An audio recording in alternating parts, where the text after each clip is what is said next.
Hello, my name's James Topson with the Preserve Group. Anyone can sell you insurance. However, is it going to be the insurance you need? When life surprises pop up, you want the right coverage. When it comes time to find or renew your policy, give me a call. I would love to review your existing policy and show you what I can do for you.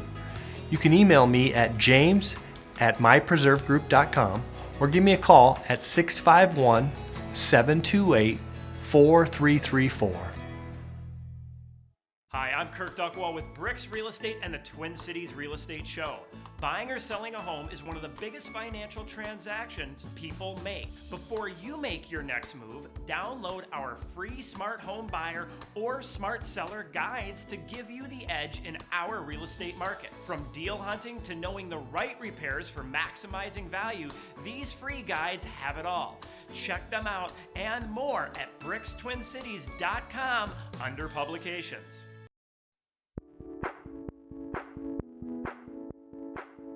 Welcome back to the Twin Cities Real Estate Show here on AM 950. And again, for those watching online, make sure you like and subscribe and check us out online at TwinCitiesRealEstateShow.com. There you can find our Smart Home Buyer and our Smart Seller guides. And for real estate agents out there, we have turned both of those guides into CE classes. If you would like to come check those out, just go to TwinCitiesRealEstateShow.com and click on the Agent CE offerings. All right, so here, Ed Brazman with Lake State Plumbing, talking today a little bit about plumbing do's and don'ts. Thank you again for coming in today.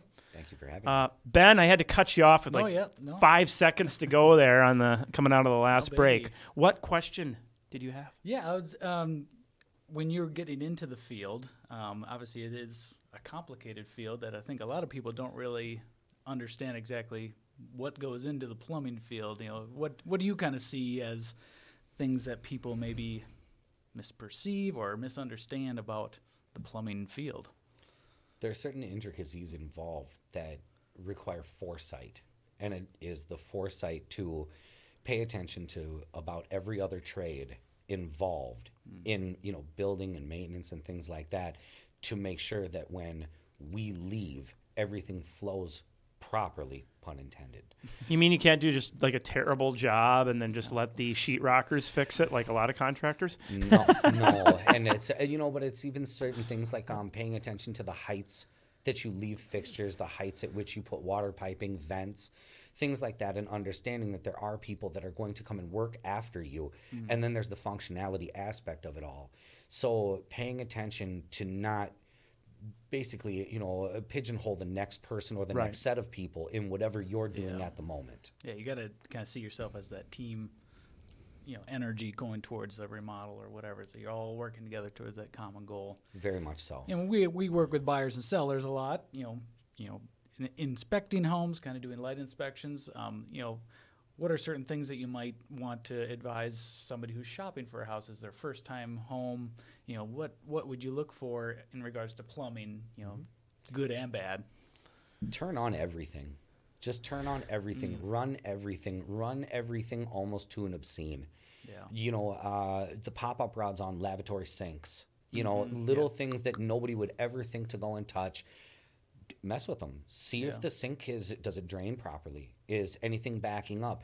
Do you see water coming out of the floor drain when you run the bathtub? Run the garbage disposal, the dishwasher. If you're there looking at the house overall, sooner or later, one of them, it's going to be yours. Well, why not be the proud owner of things that function, or understand that certain things do not function properly, and you can move forward with that premise? Yeah, I usually try to, like when I'm in the bathroom, I flush the toilet. Nobody's used it, but I just want to make sure it flushes and absolutely it fills back up again. For sure. I mean, you hit some good points there. Is that kind of like your home buyer checklist for plumbing? Run all the water, pull the sinks, test everything. Absolutely. Yeah. Turn on your dryer. Does it get hot? Yeah. Things that if I come in and we install any kind of fixtures, what I do afterwards is testing. But I test things after installation to an obscene. I instruct the people who work with me to be meaner to things than any home buyer or a home owner would be, knowing that by the time we leave, the duress they put on it is nothing compared to what I just did to it. Yeah. So if it lives through what I do to it, testing it, everyday use is going to be a breeze. One of the most common things that we come across is like low water pressure as a concern, right? Because when you are testing everything, you get up to that second floor and it's like, whoop. But you had made a statement to me as we were kind of prepping for the show about the aerator just right on the sink, like, oh, wait, it could just be that. And a lot of the times it is. Granted, I run into a lot of water flow issues, drainage flow issues that become greater. However, I generally make, kind of the concern over the phone when people are trying to spot out a service call with me saying, have you checked your aerator? Are you able to unscrew it from the faucet and just see if that's the holdup? I do have people who have the ability to do it from time to time who, unfortunately for, them calling and taking their time, but fortunately for them that it's not upon the service call, they are able to take off the aerator. There are obstructions in there. They can clear them, and they're understanding that that's the issue. So Right. I like those calls sometimes. Now, if that's not the case, is there kind of a place where people can start? Because I know I've heard, replace all the verticals. If somebody has galvanized or something like that, or is it as simple as maybe just replacing an elbow or something at the water heater? Is there kind of a checklist on how to tackle that? Because that can be a big project. A lot of them are situational, unfortunately. Yeah. If we have an overall poor water flow issue, and depending on if it's first floor, second floor, then I would spec out kind of the reality of the situation, whatever it is that I can tell from testing. Because if I go to a second floor bathroom, we have poor water flow, but the first floor has excellent water flow, then I have to, say, okay, so it's not your verticals and horizontals serving the first floor. We have some sort of an issue in the water pipe fittings as they move to the second story, which unfortunately puts us inside of walls. Yeah. I do try my hardest not to completely demolish, people's walls and things if we don't have to. My biggest goal is I instruct people that work with me, and I hold it very close, that treat it as if it's your house. Treat it if it's your mom's house or your sister's house. Would you like somebody to come into your family's home and go, I'm just going to brutalize the walls and the ceilings, or would you prefer that somebody cut out a nice section and said, from here I can weave this PEX water piping in. We're going to be as little carnage as possible. Mm-hmm. Yeah, how often have you come up with water pressure things of like the shutoffs underneath that just aren't fully open? Sometimes I've seen that with, it's like, yes. Oh, you just have to open them fully. I just had one. The guy, we went and we roughed in 3 bathrooms, main floor laundry room in the kitchen, and everything was perfect. They had to have an electrician come in after us for the washer and dryer to have outlets in because it was a new location. And I got a call afterwards that said that they had an offer on the table.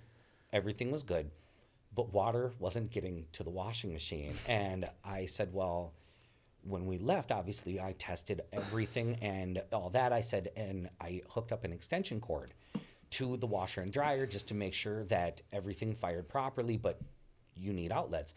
And then it came to that the electrician had actually turned everything off, pulled the machines out in order to do his work, and never turned them back on when he slid the machines back in place.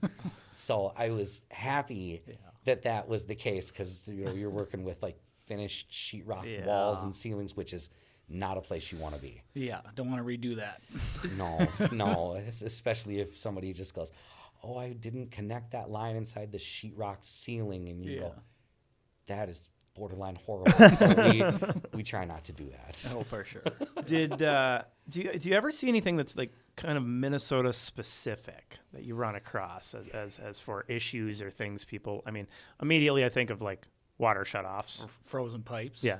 And in weird spots that have a little cold breeze that freezes up. Well, and a lot of houses, especially in older sections of the Twin Cities, the basement walls, the structure overlaps the basement walls. So what you get are chases that would be, outside of the basement, the foundation, at which point you're dealing with breezy rim joists And of course, back when these houses were built, none of them were properly insulated, especially now that we have closed cell insulation. I mean, come on, newspaper's not good, proper What insulation. the heck? I admire the fact that there sometimes is newspaper, because a lot of them we have nothing. But with the invent of the insulation that we have available to us now, understanding that when things freeze and nobody's understanding why, it's I stick my arms up inside of the chases and I have a full understanding. So with water pipe replacement, unfortunately, I have to also kind of give a suffix of, let's go ahead and talk to somebody about getting everything insulated properly for you.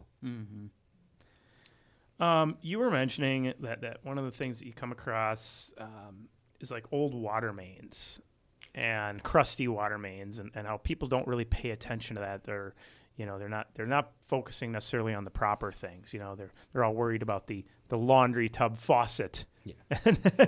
Yeah.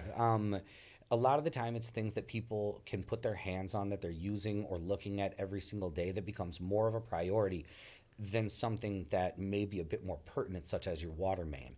Until you want a different laundry faucet and my crew and I walk in to replace that laundry faucet, where I have to shut off the water main, and now we've come to the understanding that you have original gate valves on your water main that do not operate, that have bad packing at the point where we get in and things have been leaking, or unfortunately I'm the first guy to touch it in 50, 60 years, and then once I touch it and it just moves an nth, or I look at it wrong, now it's leaking, and Now it's we got another dripping. project. And unfortunately I then have to address that, because it becomes much more of a pertinent issue once we've touched it, and now it's very visibly leaking. There's no way I can leave anybody that way. Yeah, for sure. Yeah, it's something I don't see a whole lot of inspectors addressing is like the age of a water main, or what types of I will see the hey, it's got some corrosion, or hey, it's got a leak.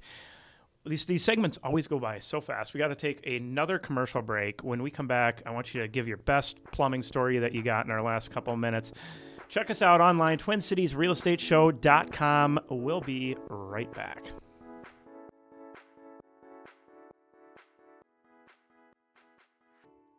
Not every title company is the same. There are many people involved with each real estate transaction, and all of them need to be in the loop, or a closing may get delayed. This is why the people at Network Title strive to provide swift scheduling and communication between the buyers, sellers, agents, and lenders.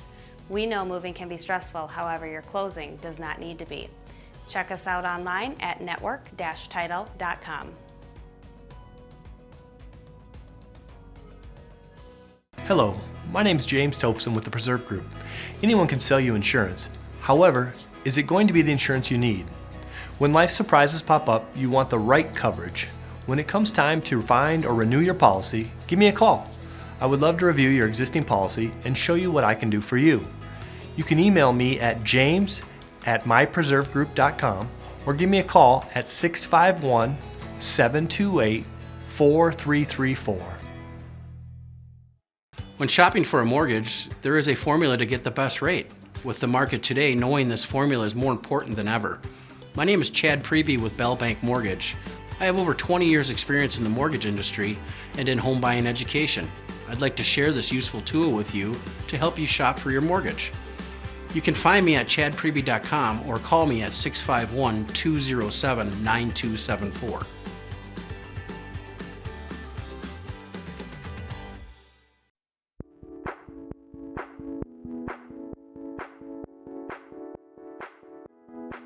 Welcome back to the Twin Cities Real Estate Show. Again, check us out online at TwinCitiesRealEstateShow.com. There you can submit show questions, suggestions, download our free guides, find out about our upcoming classes, and so much more. Again, I'd like to thank Ed Brazman, Lake State Plumbing, for coming in today. Real quick, before you get into your favorite story, if people want to reach out to you, how's the best way for them to get in contact with you? Telephone number to our office is 651-230-6676. You can also email us at lakestateplumbing@gmail.com. Nice and easy. Perfect. Got the Gmail. Okay. All right, so favorite plumbing story. You got 2 minutes. My favorite one to do overall was I got contracted to do the plumbing for a house made of shipping containers. The shipping containers were, brought in by semi-trucks. They were parked out. It's out on 24th and Irving in North Minneapolis. Okay. How many of them? Like 4? I think it's 5 okay. altogether. Wow. Yeah, because they stacked, I believe it was 4 of them are stacked, so 2 high, 2 wide. But then there's a smaller shipping container that made kind of a living room bump out. And so in the end, the design is beautiful. But being that it was brand new, we had to take the route of new construction, which was as soon as they, had it excavated and they went and put in the basement walls, I was in there with a laser level, understanding what finished grade would be and utilities stubbed through and all that. So from zero all the way to a completely finished product. And it was the first one that was built from zero that I know of in Minnesota. And we got to do some really fun stuff in there. It was the first time I ever got to use a plasma cutter. I was going to say, how did you cut through all that Which metal? I highly recommend it if you ever wanted to own a lightsaber and just be a big, huge kid. That is the greatest way to do it. It's a laser that cuts through steel like butter. Oh. Just like handheld? Yeah, it's hooked up to this like box, and one of the guys, it was his, and he goes, "You guys can use my plasma cutter," and okay, Sweet. And and I had never used one. One of the guys who works for me, he was a welder, and he was like, "I know what this is," and I'm like, "Okay, we're gonna do this." Well, that sounds like an awesome house to build. experience, Love to a lot hear of more about it after the show. But sure. for everybody watching, we got to get going. Check us out. See all of our past shows at TwinCitiesRealEstateShow.com. Thank you again, both of you, for coming in. Thanks. Thank you. See y'all next week.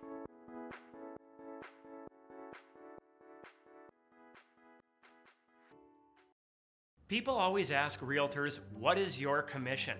But what they should be asking is, what is your rate of return? Commissions only vary by a couple of % from agent to agent. However, the price per square foot you get just based on their experience and the quality of marketing they use can vary by 10% or more. At BRIX Real Estate, our agents use the right marketing and have the experience to get you top dollar for your house. See what we can do for you at BRIXTwinCities.com.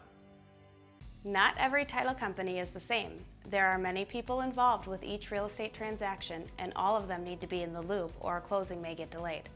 This is why the people at Network Title strive to provide swift scheduling and communication between the buyers, sellers, agents, and lenders. We know moving can be stressful, however, your closing does not need to be.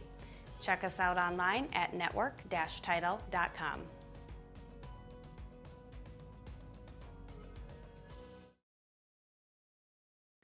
Don't forget to check us out online anytime at TwinCitiesRealEstateShow.com. There you can find all of our past shows, our weekly market updates, along with the latest and greatest searching and researching tools, and our free publications, to include the Smart Home Buyer Guide and the Smart Seller Guide, along with the BRIX Report. All of these free for you. If you have any real estate questions, please feel free to give us a call, 651-303-0019. Again, 651-303-0019. Happy to help answer any of your real estate questions or assist with your real estate needs.